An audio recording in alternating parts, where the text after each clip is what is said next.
Chapter 5, Prince Corin. "My dear sister and very good lady," said King Edmund, "you must now show your courage, for I tell you plainly we are in no small danger." "What is this, Edmund?" asked the Queen. "It is this," said Edmund. "I do not think we shall find it easy to leave Tashbaan. While the Prince had hoped that you would take him, we were honored guests. But by the lion's mane, I think that as soon as he has your flat denial, we shall be no better than prisoners." One of the dwarfs gave a low whistle. "I warned you, Majesties! I warned you!" said Salopad the Raven. "Easily in, but not easily out, as the lobster said in the lobster pot." "I have been with the Prince this morning," continued Edmund. "He is little used, none's the pity, to having his will crossed, and he is very chafed at your long delays and doubtful answers. This morning he pressed very hard to know your mind. I put aside, meaning at the same time to diminish his hopes, with some light common jests about women's fancies, and hinted that his suit was likely to be cold. He grew angry and dangerous. There was a sort of threatening, though still veiled under a show of courtesy, in every word he spoke." "Yes," said Tumnus, "and when I supped with the Grand Vizier last night, it was the same. He asked me how I liked Tashbaan, and for I could not tell him I hated every stone of it, and I would not lie, told him that now, when high summer was coming on, my heart turned to the cool woods and dewy slopes of Narnia. He gave a smile that meant no good, and said, 'There is nothing to hinder you from dancing there again, little goatfoot, always provided you leave us in exchange a bride for our prince.'" "Do you mean he would make me his wife by force?" exclaimed Susan. "That's my fear, Susan," said Edmund. "Wife or slave, which is worse?" "But how can he? Does the Tisroc think our own brother the High King would suffer such an outrage?" "Sire," said Peregrine to the king, "they would not be so mad. Do they think there are no swords and spears in Narnia?" "Alas," said Edmund, "my guess is the Tisroc has very small fear of Narnia. We are a little land, and little lands on the borders of a great empire were always hateful to the lords of that great empire. He longs to blot them out, gobble them up. When first he suffered the prince to come to Cair Paravel as your lover, sister, it may be that he was only seeking an occasion against us. Most likely he hopes to make one mouthful of Narnia and Archenland both." "Let him try," said the second dwarf. "At sea, we are as big as he is, and if he assaults us by land, he has the desert to cross." "True, friend," said Edmund. "But is the desert a sure defense? What does Salopad say?" "I know the desert well," said the raven, "for I have flown above it far and wide in my younger days." You may be sure that Shasta picked up his ears at that point. "And this is certain, that if the Tisroc goes by the great oasis, he can never lead a great army across it into Archenland. For though they could reach the oasis by the end of their first day's march, yet the springs would be too little for the thirst of all those soldiers and their beasts. But there is another way." Shasta listened more attentively still. "He would find that way," said the raven.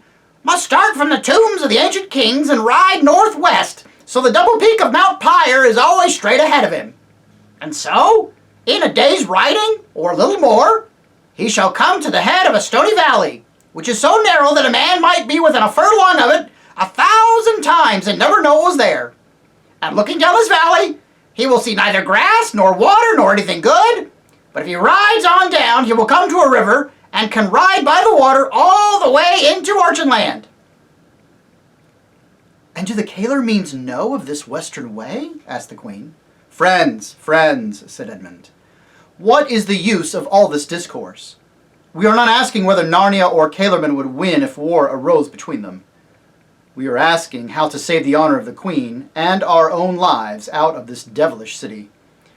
For though my brother, Peter the High King, defeated the Tisroc a dozen times over, yet long before that day our throats would be cut, and the Queen's grace would be the wife, or more likely, the slave of this prince. We have our weapons, King, said the first dwarf, and this is a reasonably defensible house. And to that, said the king, I do not doubt that every one of us would sell our lives dearly in the gate, and they would not come to the Queen but over our dead bodies. Yet, we should be merely rats fighting in a trap when all is said. Very true, croaked the raven. These last stands in a house make good stories, but nothing ever came of them. After the first repulses, the enemy always sets the house on fire. I am the cause of all of this, said Susan, bursting into tears. Oh, if only I had never left Caerparavel. Our last happy day was before those ambassadors came from Calerman. The moles were planting an orchard for us. Oh! And she buried her face in her hands, and she sobbed. Courage, Sue, courage, said Edmund. Remember. But what is the matter with you, Master Tumnus? For the fawn was holding both his horns in his hands, as if he were trying to keep his head on by them, and writhing to and fro, as if he had a pain inside of my head.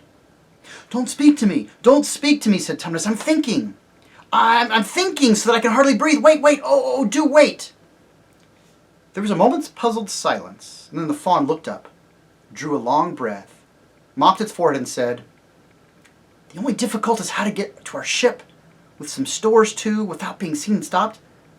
Yes, said a dwarf dryly, just as the beggar's difficulty about riding is that he has no horse. Wait, said Mr. Tumnus impatiently.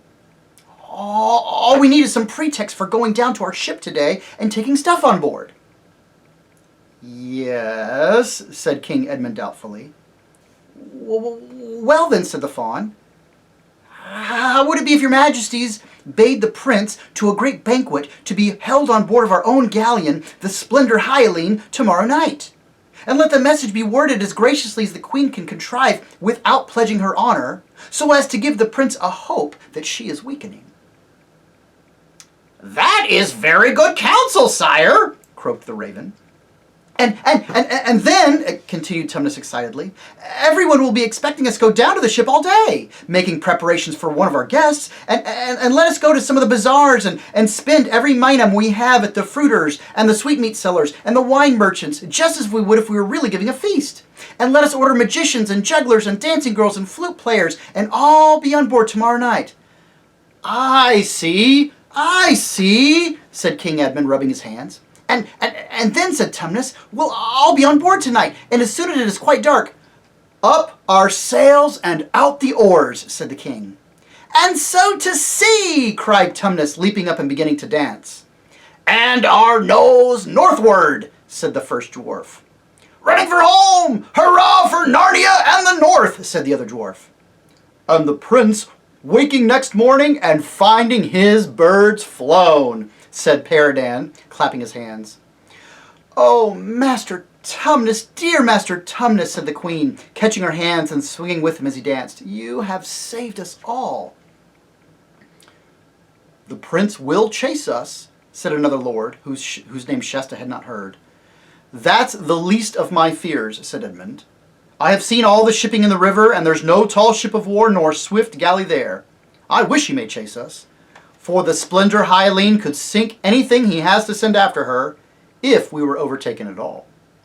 Sire, said the raven, you shall hear no better plot than the fawn's, though we sat in council for 7 days.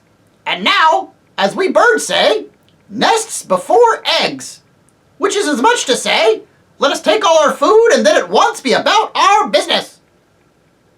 Everyone arose at this, and the doors were opened, and the lords and the creatures stood aside for the king and queen to go out first. Shasta wondered what he ought to do, but Mr. Tumnus said, Lie there, your highness, and I will bring you up a little feast to yourself in a few moments. There is no need for you to move until we are all ready to embark. Shasta laid his head down on the pillow, and soon he was alone in the room. This is perfectly dreadful, thought Shasta. It never came into his head to tell those Narnians the whole truth and ask for their help. Having been brought up by a hard, close-fisted man like Arshish, He had a fixed habit of never telling grown-ups anything if he could help it. He thought they would always spoil or stop whatever you were trying to do. And he thought that even if the Narnian king might be friendly to the two horses, because they were talking beasts of Narnia, he would hate Erebus, because she was a Calermene, and either sell her for a slave, or send her back to her father. As for himself, I simply daren't tell them that I'm not Prince Corin now, thought Shasta. I've heard all their plans. If they knew I wasn't one of themselves, they would never let me out of this house alive. They'd be afraid I'd betray them to the Tisroc. They'd kill me. And if the real Corin turns up, it'll all come out, and they will. He had, you see, no idea of how noble and free-born people behave. Oh, what am I to do? What am I to do? He kept saying to himself. What? Oh, hello, here comes that goaty little creature again. The fawn trotted in, half dancing, with a tray in his hands, which was nearly as large as itself.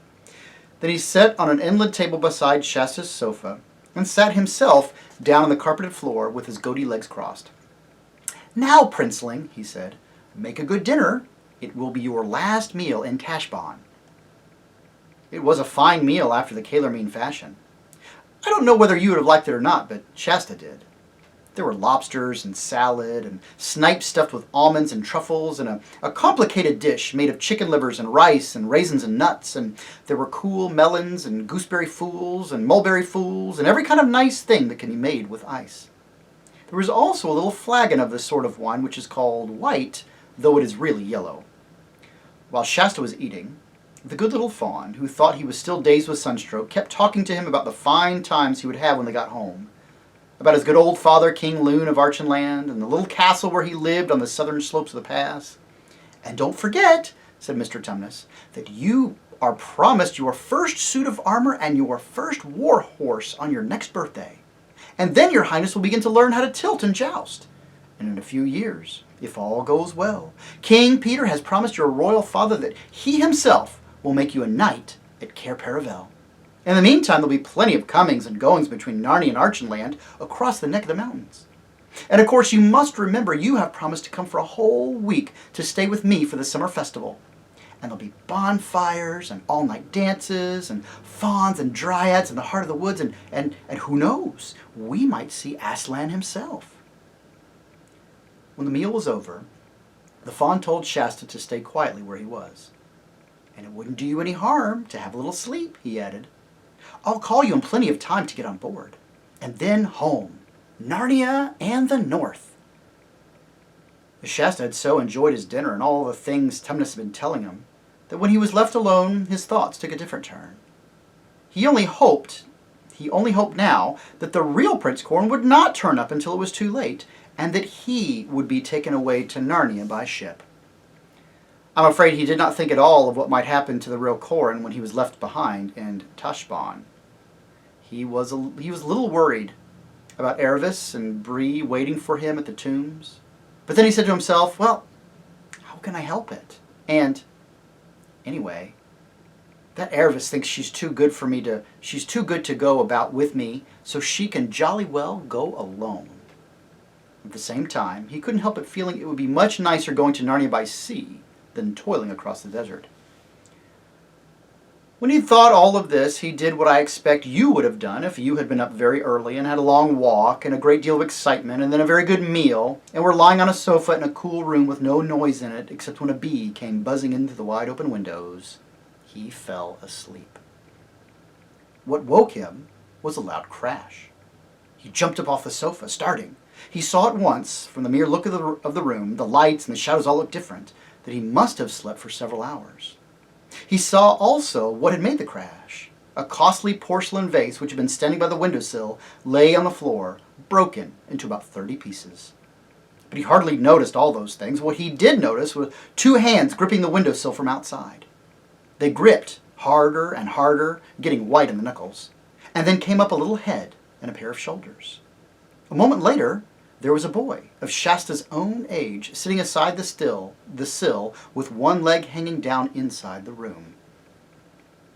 Shasta had never seen his own face in a looking glass. Even if he had, he might not have realized that the other boy was, at ordinary times, almost exactly like himself.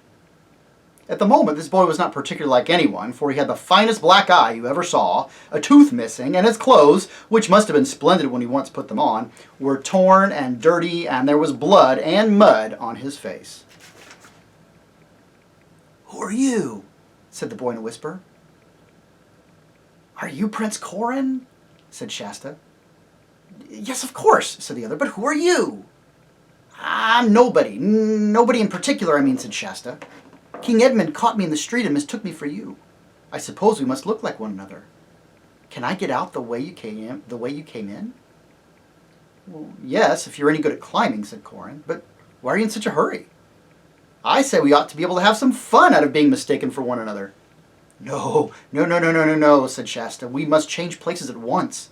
It'd be simply frightful if Mr. Tumnus came back and finds us both here. I've had to pretend to be you. And you're starting tonight, secretly. And where were you all this time?" "A boy in the street made a beastly joke about Queen Susan," said Prince Corin, "so I knocked him down. He ran howling into a house, and a big brother came out, so I knocked the big brother down too. Then they all followed me until we ran into 3 old men with spears who were called the Watch, so I fought the Watch, and they knocked me down.